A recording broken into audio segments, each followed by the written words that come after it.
তোমরা যেটা সামনে দেখছো ঘুরতে, এটা হচ্ছে অটোমেটিক গ্রাইন্ডিং মেশিন বা শিলনোড়াও বলতে পারো। সাউথ ইন্ডিয়ায় এই ধরনের শিলনোড়াতেই কিন্তু দোসা ইডলির ব্যাটার তৈরি হয়ে থাকে।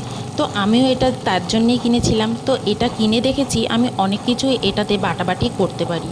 যেমন এখন আমি বাটছি হচ্ছে বড়ি দেওয়ার জন্য ব্যাটার।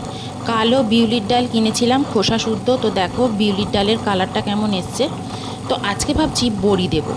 তো এর জন্য আমি মাঝে মাঝে বসে বসে দেখছি আর টেস্ট করে নিচ্ছি হাতে তুলে কিছুটা ব্যাটার, যে ঠিকঠাক করে বাটা হলো কিনা, কনসিস্টেন্সিটা ঠিকঠাক হয়েছে কিনা। কারণ এটা মিহি করে বাটতে হবে, বা যতটা আমি কনসিস্টেন্সি রাখতে চাইছি সেটা হয়েছে কিনা। তো দেখো বাটাবাটি শেষ। এবার আমি একটু একটু করে বড়ি দেওয়ার জন্য রেডি হব। আজকে রোদও খুব ভালো আছে, ফেব্রুয়ারি মাস।